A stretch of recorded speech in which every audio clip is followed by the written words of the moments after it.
Buongiorno a tutti gli ampelonauti, a tutti gli interessati a una viticoltura di precisione, fatta da misure, osservazioni, monitoraggio in vigneto che anche in questa parte della stagione ovviamente non può mancare, anzi è il momento della stagione che ci porta alla vendemmia, anche se a volte, come quest'anno, in condizioni difficili.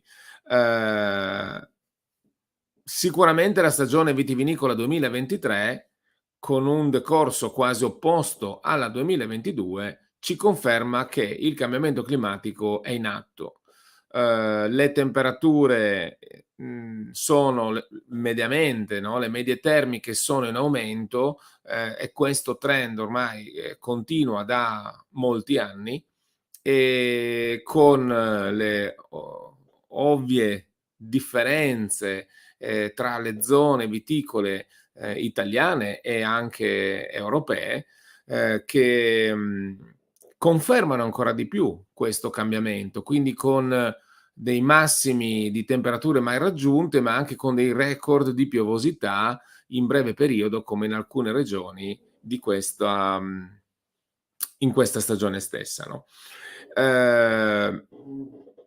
Quindi andiamo verso la maturazione delle uve con a volte troppi zuccheri e con anche polifenoli immaturi oppure carenti in componenti aromatiche. Quindi i fattori in gioco sono molti, in primis il vitigno e il terroir, dove la temperatura durante la maturazione e lo stato idrico giocano un ruolo fondamentale, sicuramente fornellamento ed esposizioni, ma poi gestione del vigneto. Ecco, questi fattori sono tra l'altro argomento di quella che sarà una interessantissima discussione con il professor Alain Deloire tra pochi secondi. Spiegare come succede, come accade, come evolve la maturazione di un acino dal punto di vista fisiologico è uno degli argomenti di questo incontro, di come appunto gli zuccheri arrivino e si accumulino nelle bacche, ma a un certo punto questo accumulo si blocca e non lo vediamo, visivamente non è così evidente. Forse anche con gli strumenti classici noi normalmente cogliamo soltanto un lato della medaglia, quindi i brix o i brix nelle uve o gli zuccheri in generale sono un lato della medaglia, dall'altro lato ha proprio i grammi di zucchero per bacca, e quindi appunto ecco il termine sugar loading. Sulla base delle conoscenze acquisite a livello internazionale da vari gruppi di ricerca su questi meccanismi fisiologici che presiedono la maturazione delle uve, spicca la figura del professore Alain Deloire, che si è formato nella prestigiosa scuola di viticoltura di Montpellier, in Francia, è ora docente presso l'attuale Istituto Supagro Montpellier alla Sciences pour l'Enologie e la Viticulture, ha una vasta esperienza internazionale, quale ad esempio professore alla viticoltura all'Università di Stellenbosch in Sudafrica, successivamente un incarico uguale anche in Australia e adesso da molti anni di nuovo in Montpellier, dove tra l'altro è adesso, quindi è il momento di presentarlo. Io l'ho conosciuto personalmente dopo averlo seguito per molti anni, questo eminente studioso, e sono lieto appunto di averlo con me in questa diretta. Quindi chiamo appunto assieme a me il professor Alain Deloire. Good morning, Alain. Good morning, Giovanni. How are you? Fine, thank you. Thank you for your available to this talk this morning with the other technicians, agronomists, ampelonauti, like I try to explain to you, what is ampelonauti. You stay in the vineyard and monitoring every day with passion and attention, every step, every changing in grapes, in berries, and in these days are sure that all of them stay with focused on the berries composition, berries transition, and this is also our issues for this talk of this morning. Thank you for again, because I know you are full of works and you are in Montpellier now, and thank again. We can allora, just shortly I show what is the 5-hour big questions. The first questions will be which is the mechanism in the base about the ripening of the berries, and in this, which is the rule of the sugar transportation in the berries through the phloema, sugar loading, of course, and why is important to calculate this. The second part, second questions will be the closure of this phloema could be a new phenological stage, because it's why is important to define this new phenological stage. This is our opinion. How many days we have to wait from the closure of phloema to the harvest? Why is important waiting more time before harvest in white and red varieties? In the end, correlations, you have made many researchers about the correlation to the skin color in white, recognizing, and indicators in flowers indicators in the wine. There is this correlation. The 3 moments, different moments harvest could have, we can have different wines. Okay. Thank you also for your presentation, because it's very clear and help us to follow you in your talk, in your presentation. Now just a few seconds. Okay, this is grapevine and berry physiology in the context of climate change. What about berry ripening? Thank you, Alan, and I give you your time, and just sometimes I stop you to introduce something new, and also for all of us that follow us in this moment can ask some questions. Okay. Okay, thank you very much, Giovanni. So, and thanks to give me the opportunity to share with you guys some informations, and those informations are for discussion as well. So let's go to the next slide immediately, because to explain to everybody, you are passing the slides. So to introduce the topic, I would like to say that I'm a physiologist, and I'm working, of course, on vine and berry relationships, and I'm working as well on berry and wine aromatic profiles or styles relationships. So when, as a physiologist, we speak about climate change, of course, we speak about what we call climatic factors like light, temperature, water. Water is very crucial. And we have as well to add the wind and the air humidity.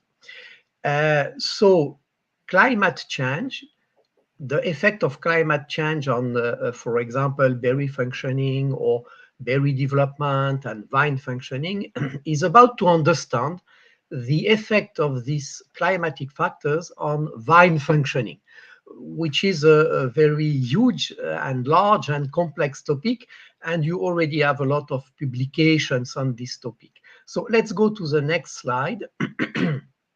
And then I'm not going to speak about all the climatic factors because we don't have time. So let's focus on water. And as you know, all of you, 98% of the water is used by a vine for transpiration, meaning that most of the water is transpired. Of course, you have in a vineyard what we call vine transpiration. I think that the slides are going a bit too fast.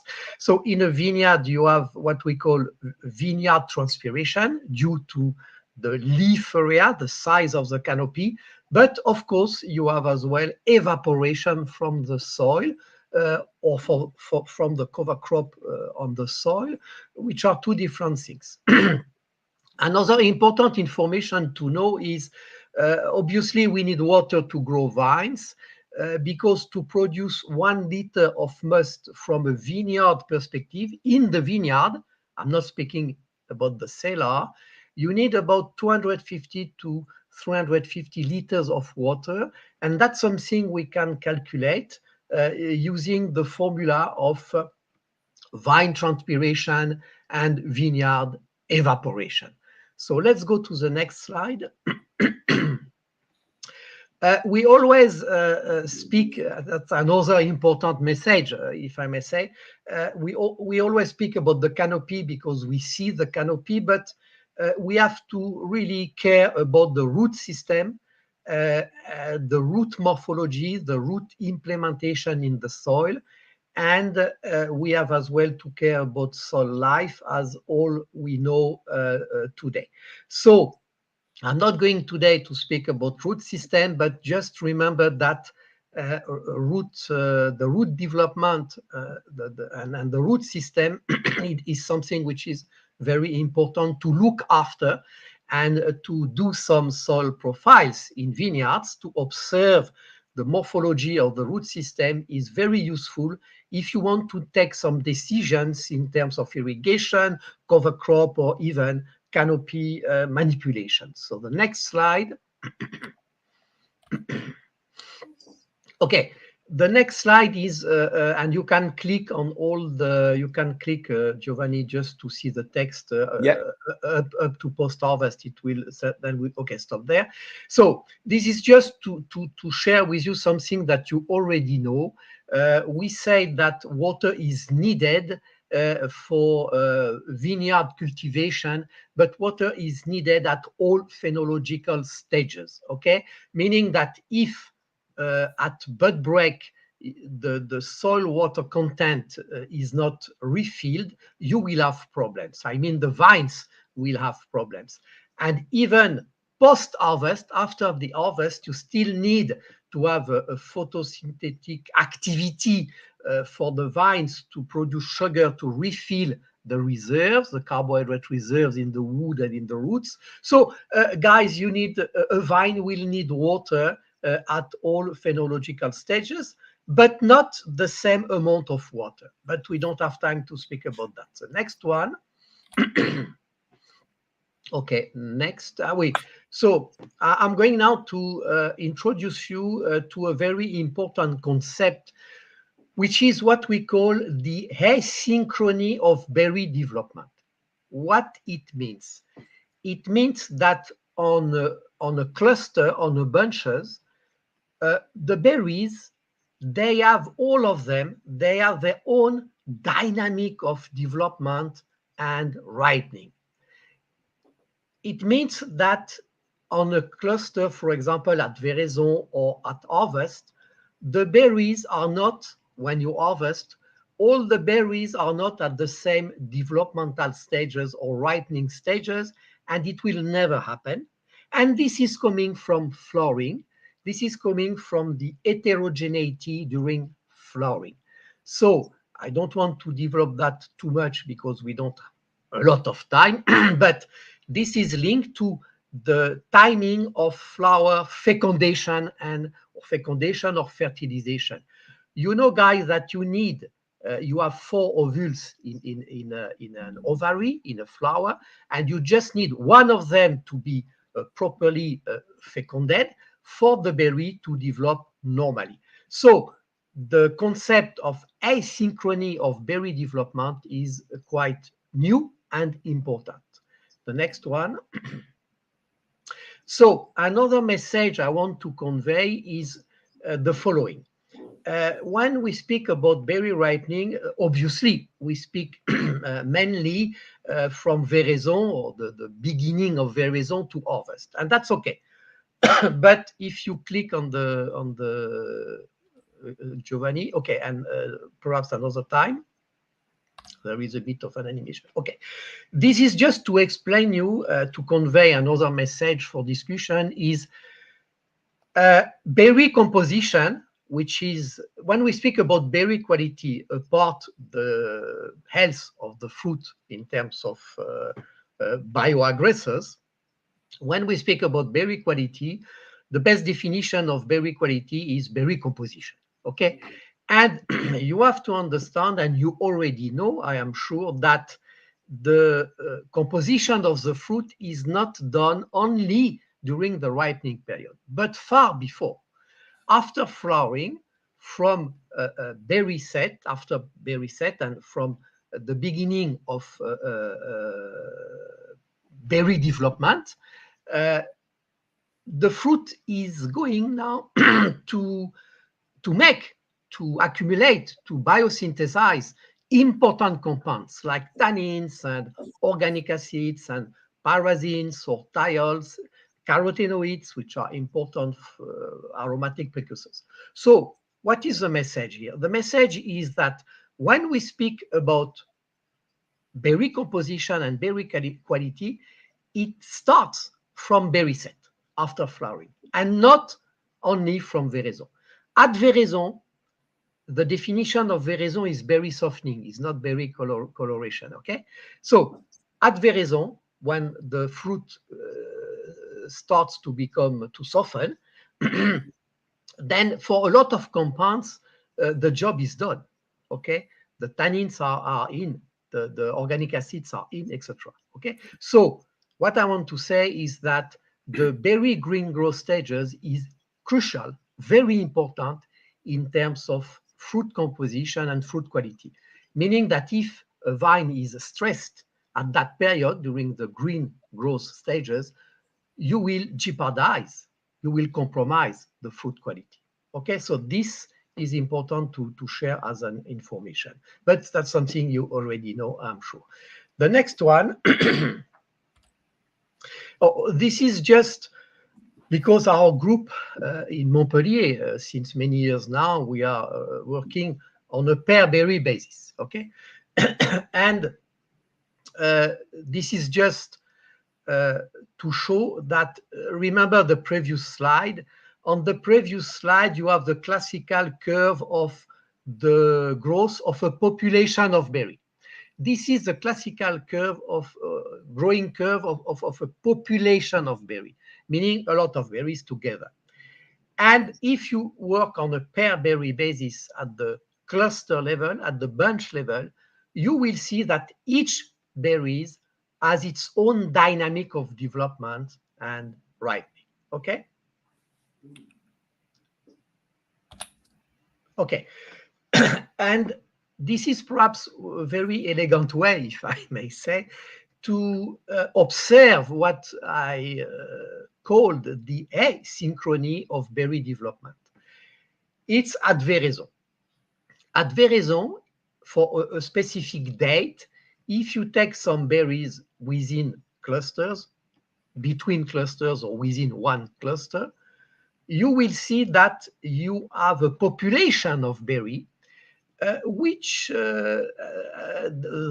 these berries, they don't have the same fresh mass, they don't have the same sugar content, they don't have the same composition. And of course, on a cluster at veraison, you see that some berries are green and soft, so they started to accumulate sugar, and the other berries started to do to color, and the coloration, as you know, is due to the biosynthesis of anthocyanins. And you see that for at veraison, for one specific date, you already have a population of berries which are not at the same developmental stages, and there is no catch-up. Okay, so the fruit which is in advance will always stay in advance. The fruit which is late will stay late. Okay, that's something important to understand. So when you harvest a population of berries which are not at the same stage, ripening stages. Okay, next.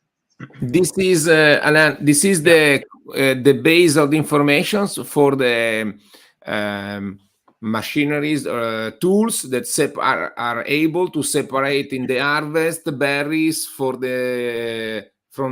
each other berries. No, I mean, now the new tools in the cellar are these equipments that allow us to separate berry per berry in based on color or mass or others, and this is the reason. Now I understand better this, decisively better. Why in the cellar, some enologists want to separate some berries from the others. That's right, Giovanni. And but we have to be careful, because if you do separate in the winery, for example, the berries according to their concentration of sugar, we call it densimetry by densimetry. Okay, you will have berries which will have the same sugar content. Okay, but they are not at the same developmental stages. They can, you will see if you do that, they will not have the same volume, for example. So I understand your point is very important. So when you want to do that in the winery, you have really to think, okay, why I am doing that, and on which criteria I want to separate the population of berries. Okay? Okay. That's a good point, yes. Okay. Yes.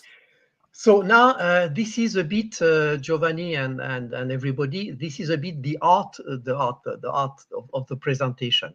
So I'm going to spend perhaps a few minutes on this slide, because it's crucial to understand how a berry is functioning in terms of sugar and water accumulation. Okay, and this is where Giovanni, we are going to speak about the phloem. So the figure is showing to you, very important to understand, the the figure is showing to you what is happening on a per berry basis. Okay, on a per berry basis. So imagine one berry, and we are going now to study how sugar and water is accumulating in one berry. Okay, and then perhaps you can go back a bit. You can go back to the beginning of the animation, because it's going too fast. Okay, so the first messages is from the fruit is starting to soften. Okay, then the fruit will start to accumulate sugar, and if you go on the other, if you push the and then this is a very important message to convey, is that genetically speaking, a berry is not able to load sugar more than 1 or 1.2 mole of sugar, which corresponds to 18 to 20 Brix, which corresponds to 10% in alcohol. It means that first messages, a fruit, a berry, is not able to load sugar more than, let's say, 10% in alcohol. Okay, so now, it's going to, and this is where we can divide, and that we are working on that since many years, and you have a lot of publications on that. And this is where now we divide, as you said at the beginning, Giovanni, we divide the ripening period in two stages, sub-stages. The first stages is when the fruit is loading sugar, okay, up to the plateau. And the second stages is post-plateau, okay? And we will see in few minutes why this is important. Yes. So now your question will be how long it takes to reach the plateau. Normally, on our model, it takes about 28 to 30 days. So from berry softening, okay, to the plateau, normally to reach the plateau, it takes around 28 to 30 days. But this is on our model. In a vineyard, it can be a bit different, of course. So, voilà. So now it's important to understand that while the fruit is loading sugar, the fruit is accumulating water as well. To make the story simple, in this curve, I did represent sugar accumulation and water accumulation going together. But we still have a lot of questions on water accumulation, okay? But that's for another webinar, perhaps. So what is important to understand is when the fruit is accumulating sugar, the fruit is accumulating water up to the plateau. And what is happening at the plateau? At the plateau, the phloem is not functioning anymore for many reasons.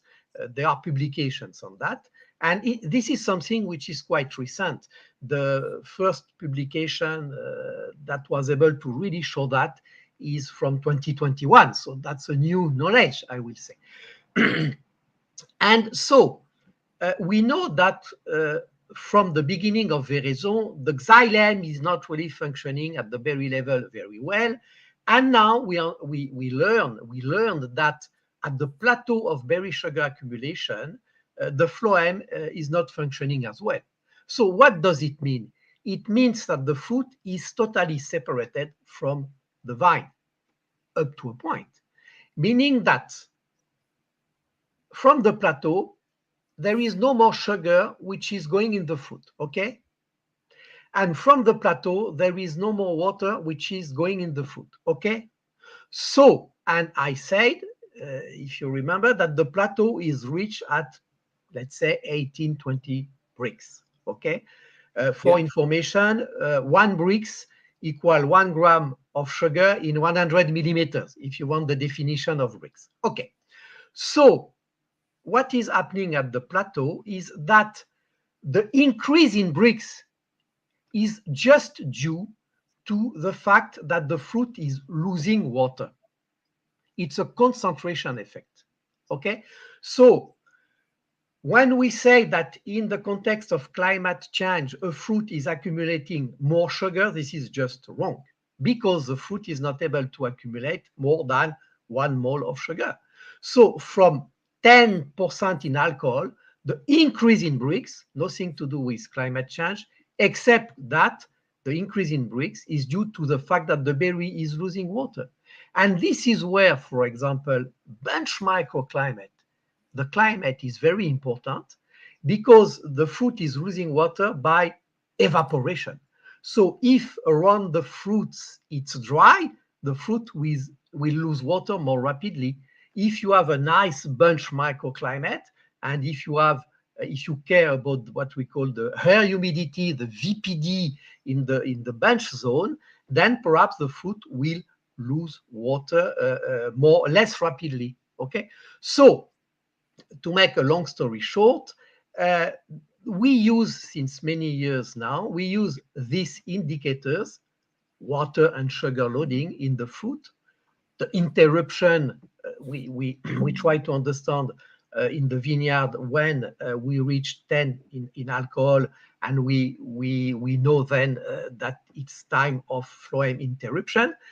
And then we use those indicators as physiological indicators to understand vine functioning in a specific terroir, which is soil and climate, okay? So this is not a recipe and it's not magic. So if you want to use this indicator, Giovanni will share with you guys the document we wrote on that, which is a protocol to use it. And if you want to use it in your vineyard, you need 1 year of measurements to do your own calibration, okay? Because this is a model curve. So the question now, in my vineyard, for my cepage variety, how it's working. Then you do the measurements, you draw the curves, and you will see how it's working in your vineyard. For your information, you have some vineyards where you don't have a plateau because sugar accumulation is very, very slow, okay? And yeah, and when we see this situation, we know because sugar accumulation is very slow, so you don't reach a plateau. So we say, oh, there is a problem in this vineyard. So what can be the problem? Water stress, whatever. And normally we recommend those vineyards to make rosé if it's a red variety. So you understand, yeah. Thank you. So you understand that now during from veraison to harvest, you have two sub stages in terms of ripening. Okay. Yeah, thank you, Alan. Thank you really for this present for us because you have put a important thing on the table, and I think that all of us want to go today in the vineyard to start and follow how is our moment in sugar accumulation. We are before the plateau of sugar loading or after, to define these two moments. And like we introduced before, this is a new phenological, it's in a phenological stage. Yes. Because it is really when the phloem stop to to transport sugars and others in the berries. Yes, that's right, Giovanni. And there is another important point I have to share is because that's not magic, okay? It's not a recipe, as I said. Remember, we spoke about asynchrony of berry development, okay? And so now this is where it's a bit complex up to a point, is that within a bunch or between bunches in a vineyard, because of the asynchrony or heterogeneity of berry development, all the berries will not reach the plateau at the same day, okay? And this is why you need to do the measurement in your vineyard because, well, you will see how your population of berries is working. So you have to do the job. Allora, now there is a question. This is perfect in this moment, and we stop in our presentation to answer to a question about our ampelonauta. In short words, we have to measure 18-20 bricks. Sorry, I don't see very well, but 20 bricks sur how many percent of wines, and it's in French, and I don't know. The question is right, and I see the question. So how many berries you have to measure? I think this is okay. Yeah. So if this is the question, it's a very important question because it's about sampling. And this is a question, it will take perhaps 50 years to answer to that question. Because, guys, in a vineyard, you can have anything between 6 to 10 million berry, okay? So you will never be able to really measure everything. So there are publications and there are ways of doing sampling, but this question is important because this question is addressing the question of sampling, okay? And then we don't have time to speak about sampling just right now, but to answer to the question, how many berries we have to measure, to draw the curve, you can use anything between 50 to 200 berries. Okay. Okay. But you have to care when you do the sampling in the vineyard. If you have a vineyard which is very heterogeneous, okay, then you have perhaps to do to check the different parts of the vineyards. Okay, if you have a vineyard with a vigorous part and in the same vineyard, if you have a less vigorous part, then you have to separate both parts to draw the curve. If no, you are going to draw a curve by blending banana and orange. Okay, so the question of where to sample the berries in the vineyards is very important to draw the curve. That's right. Yeah. Yeah, thank you. And our follower is Sophie. Now I see the name and I know the name. Thank you, Sophie, for your questions. And I agree with Alan. I normally take from every vineyard 2 different samples in 2 different position in the vineyard, and if there is this condition, one in high vigor, in higher vigor and another in lower vigor part, and maintain this differently separated. Otherwise, like told you, Alan, is like a banana and orange put together. You don't understand nothing because you That's see right. something go up, go down, go up, go down. Okay, Right. go on. Yeah, that's right. Okay. So sampling is very important. So we already spoke about that. This is just to show you that there is a publication from 2021 on the interruption of phloem. So I just shared with you the reference, so we can go to the next slide. Yes. Okay, this is just to confirm that from the plateau of sugar accumulation, a berry is going to lose water by evaporation more than by transpiration. It's more evaporation.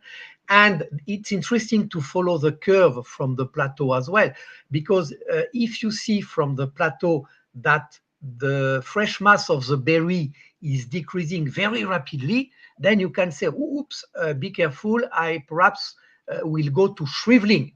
And berry shriveling is something which is it's something you don't want, because first of all you are going to lose crop, and secondly you are going to change the aromatic profiles of your wines. So to know when the plateau is reached and to follow the fresh mass of the fruit or the volume of the fruit to see the speed of berry water loss is important up to a point to predict if you are going to shriveling or not. Okay, so that's one practical use of this curve.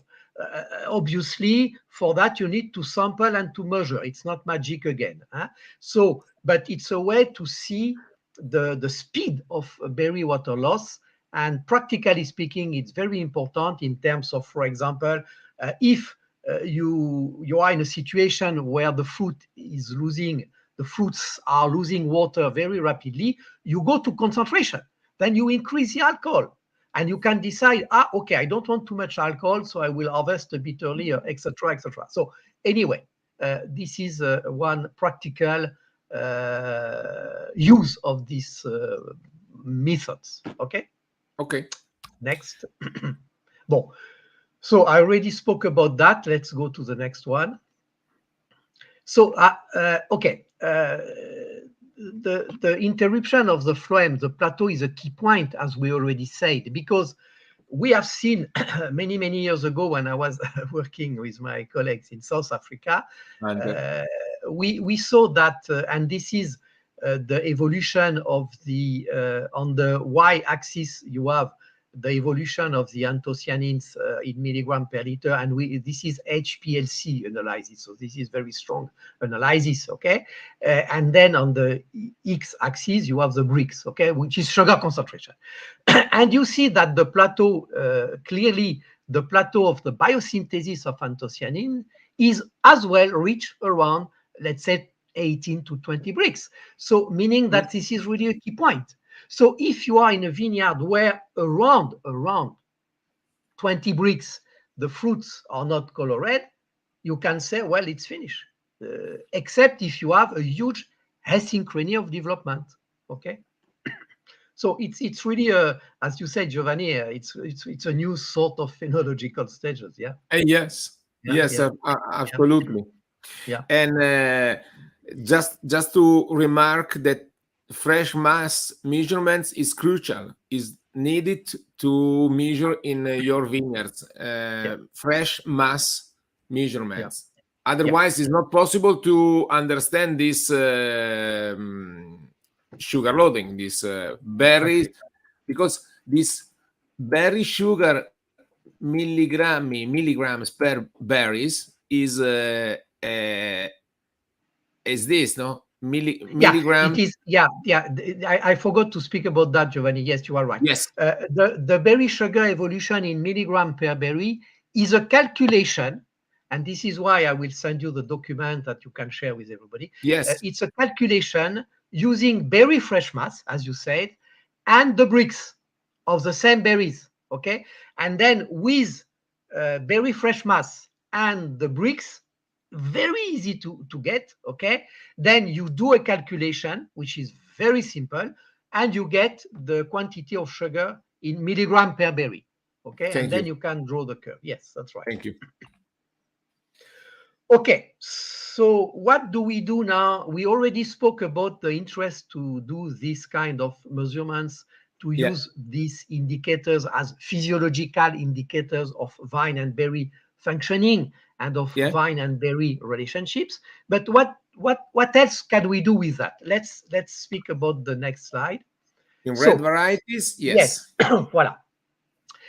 We have demonstrated a bit everywhere in the world since more than 20 years now. So that's something which is not new, and you can trust me, and we have some as well publications on that topic. So what we have seen is that from the plateau of berry sugar accumulation for the red variety, you start to have what we call the aromatic sequence, meaning that you have 3 stages or 4 stages that you already know. When you do berry testing, you guys, you know those stages. But with this model, we're able now to predict them or to position them. The first stages is what we call fresh fruit.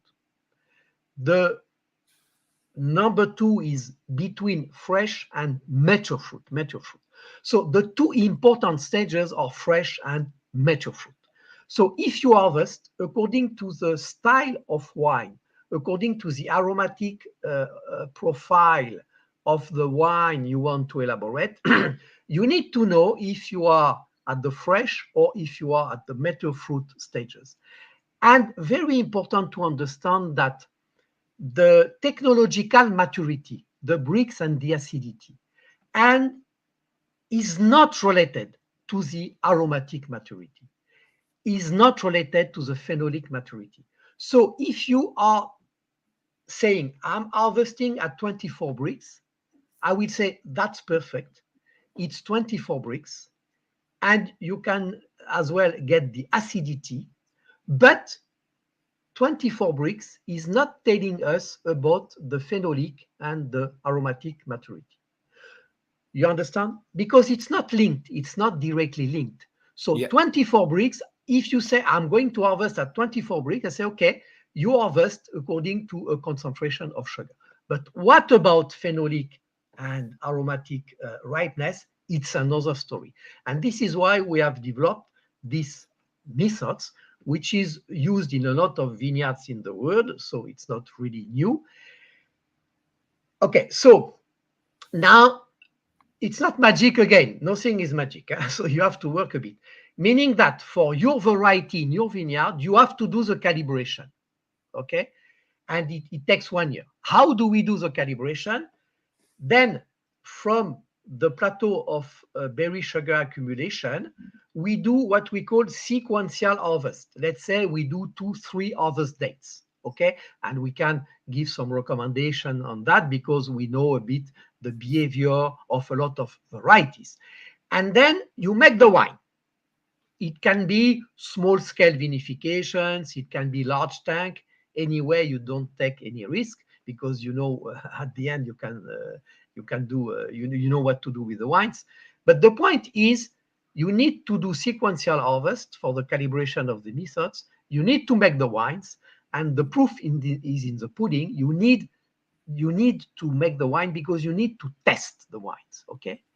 And if for your variety in your vineyard, you will show that for your variety, the fresh fruit stages is, for example, reached 15 days after the plateau, you will say, okay, I know now that from the plateau onwards, for my variety, my vineyard, fresh fruit is reached 15 days after the plateau. So for the year after, you can predict, and you will see if the year after you will have the same fresh fruit profile. It will always be fresh fruit profile, but according to the vintage, because you have, of course, the climatic factors, the intensity of the aromas can be more or less important.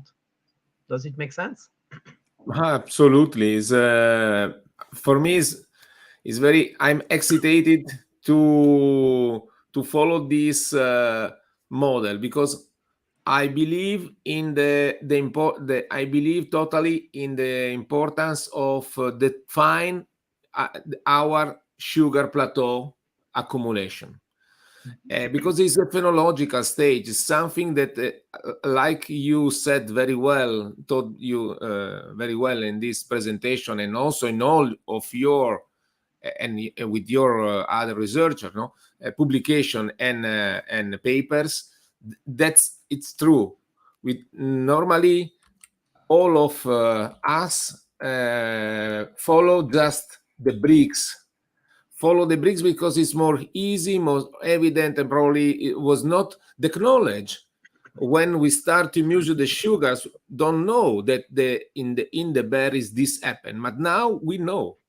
And when you understand something new, but it's not possible to come back and don't take in consideration that when you have this moment, in the moment in which the curve of sugars per berries, zuccheri per bacca, no? Zuccheri per bacca, non bricks. Bricks is the concentration, like you said before, a milligrammi per bacca. Zuccheri per bacca is a real content, is a real content. Absolutely Okay, right.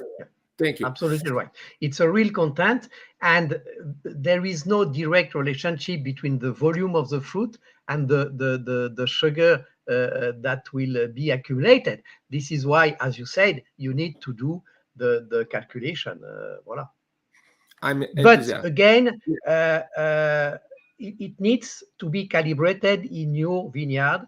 Sure. With your variety. It's not magic. Yes, because it's in also with your slides, Shiraz and Cabernet Sauvignon, two different red varieties with different days after plateau, with different results. It means that we can imagine to have other name of varieties, Merlot, Pinot Gris, Sangiovese, and Grillo, and Cannonau. Okay. Absolutely. And Nebbiolo. Absolutely. For example, there are some families, obviously, fortunately, Shiraz, Merlot, Pinot Noir, they behave a bit the same. Cabernet Sauvignon, Cabernet Franc, all the Cabernet family, they behave the same. Malbec is even longer. The best Malbec are done in Argentina. I'm sorry to say that, but this is the truth. Why? Because to get the mature fruit for Malbec, it takes 60 days after the plateau. So imagine 60 days plus 30 days to reach the plateau. It's 90 days. So for Malbec, if you want to get mature fruit, it's 90 days. and in a lot of vineyards, you cannot wait that long. And this is why you have this, the adaptation of a variety to the terroir is a real concept. Yes. And for example, in Bordeaux, for Cabernet Sauvignon, depending on the vintage, they cannot reach the mature fruit stages because they cannot wait because it's raining and you have botrytis, etc. So a lot of Cabernet Sauvignon in Bordeaux are harvested at fresh fruit stages or in between. So so you have a terroir effect, obviously. Allora, no, there are another interesting questions from Sophie, but I prefer to give you, Alain, the last concept about the white varieties, and after the questions. Okay. So for the white varieties, guys, it's a bit the same, meaning that you have a sequence. And this is an example of Sauvignon Blanc. I will put a bit of context. We are in South Africa. In South Africa, we did work on Sauvignon Blanc, Chenin, Chardonnay, etc., on white varieties. And from the same vineyards in a cool or in a warm area of South Africa, because in South Africa you have cool areas as well in the Stellenbosch area. This is where the vineyards, most of the vineyards are, around Cape Town. So from the same vineyards, we did sequential harvest. And this is an example of a sequential harvest of Sauvignon Blanc, where from the same vineyard, we did harvest 3 times each 7 days, okay? And then, obviously, it's the same vineyard, the vinification has been done in the same way, so everything is the same. So what is changing is just the harvest date. And if you push on the, please, Giovanni, if we move forward on the, you can put the 3, okay. You see that just if you just harvest from 7 days to 7 days, each 7 days, you see that you have a huge change of the aromatic profiles of these varieties. This is just an example. You can have 100 of other examples, okay? But you see that everything is the same.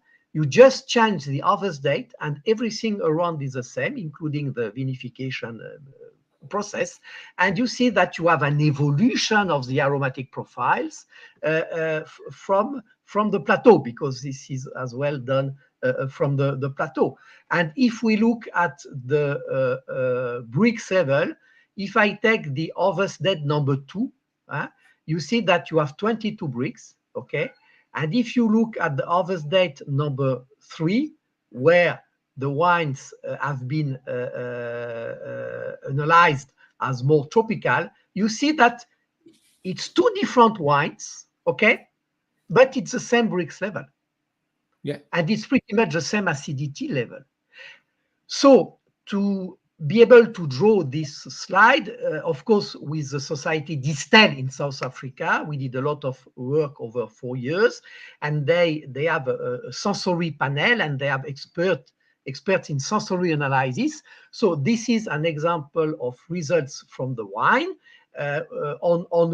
with which we did some sensory analysis, because you need the wines to say something.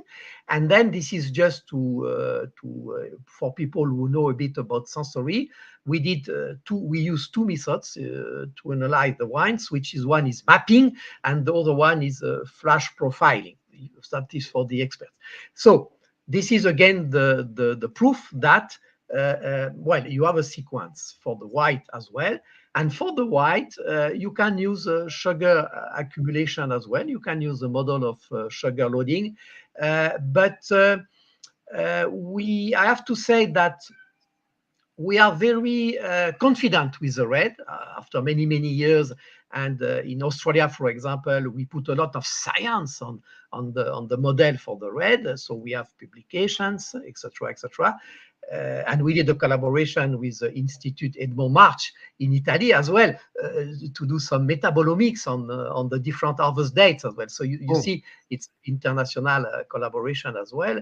And this institute is very powerful and very expert. And with them, we move forwards on the methods for the red. For the white varieties, we are going to start, as we already spoke, Giovanni, we are going to start a new European project. We hope that it will be funded to understand better the aromatic evolution of the wide varieties. It's a bit more, it needs a bit more research and science. Yeah. Perfect, thank you. And there are okay. This could be last not the last, but the one before the last slides in to answer of this question. Allora, the first is from Sophie. This is also in French. If you can see, visto i cambiamenti climatici, la meteo può cambiare con estremi, periodo molto caldi, forti piogge. Se dopo 18-20 Brix abbiamo piogge, i berries possono riprendere acqua e l'andamento sarà costante. Ok. Yes, it's interesting. Yes, thank you, Sophie. Because you understand the question. Okay, perfect. This is a very important question. Thank you for asking. Yeah. Because again, everything is not magic. Yes, when it's raining at the end of the season, irrespective of the phloem interruption, a berry is able to catch water, but from the outside. And that's something we don't really know how it's working. So from the plateau, of course, there is no real accumulation of water, as we said. But when it's raining at the end of the season, it's absolutely possible to have the berries which are accumulating water, but it's from outside. And that's something we don't really know. We need further research on that topic. But yes, if it's raining, irrespective of the phloem interruption, water can accumulate water from outside, we say. And this is where you start dilution. Okay, so there is a difference between water loading, sugar loading, when everything is going well. Okay, so there is no dilution. It's just a normal fruit development. But at some points, if the water is coming from elsewhere, like from outside, if it's raining, then you have dilution. Okay. Yeah. Another question is from Emanuela. Is the same if the grapes has been damaged? I don't know what damage means. It's a good question as well, because we are speaking about healthy grapes, I have to say. So now, if the grapes have been damaged, everything can happen. And another point linked to the damage, when the berries started to shrivel, okay, berry shriveling, then it's an irreversible process, meaning even if you irrigate, that's end of the story. Okay, and that's addressing a lot of interesting questions, which is, okay, what is happening if I do irrigate from the plateau because the phloem is not working anymore? Well, you can have an effect of irrigation after the plateau because of the asynchrony of berry development. You know, we have seen that for some varieties from the plateau onwards to all the fruit to reach the plateau, you need another 15 days.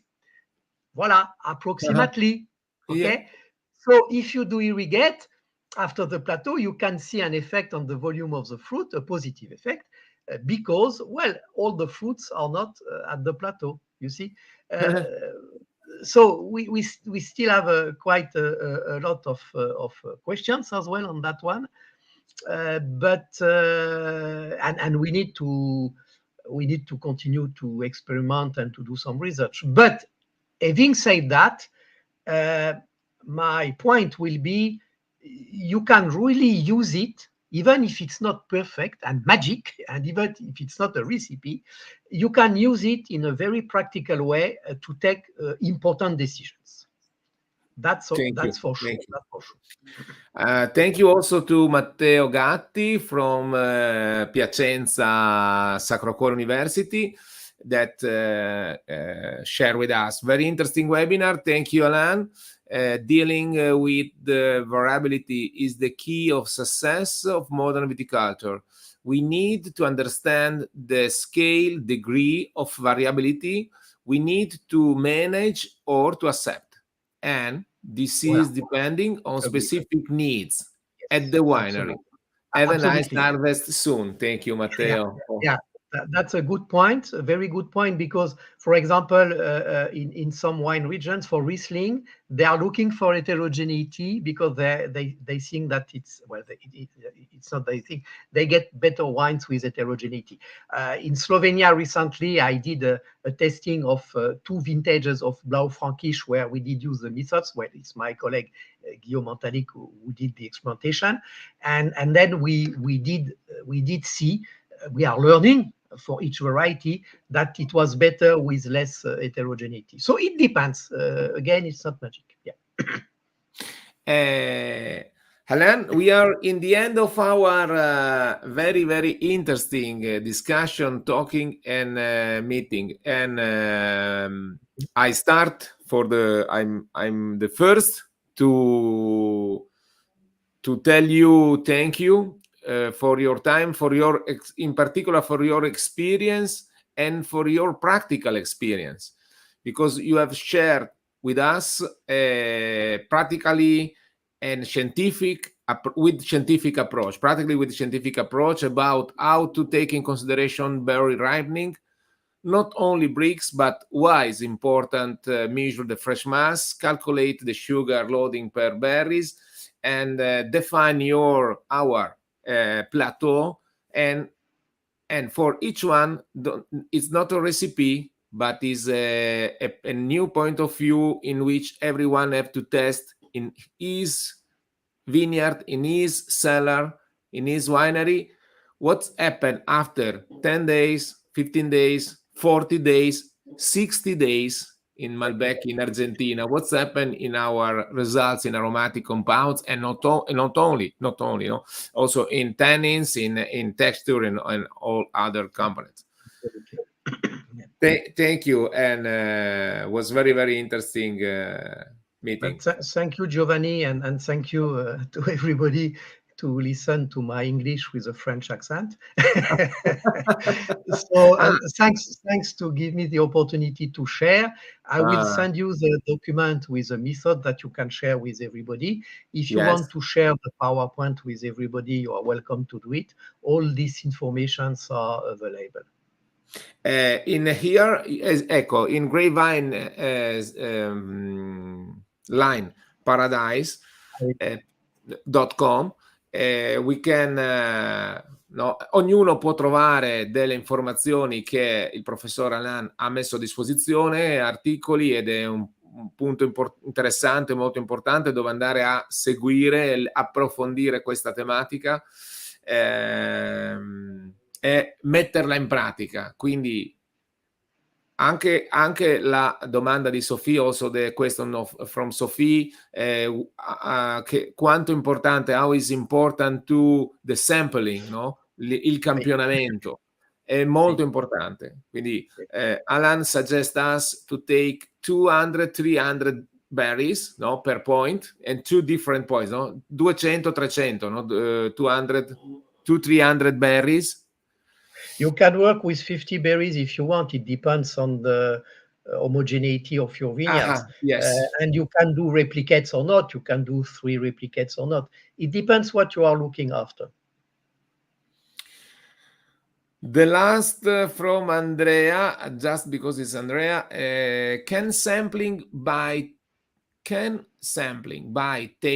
the entire bunch lead to a more meaningful analysis of the entire vineyard compared to the single berry?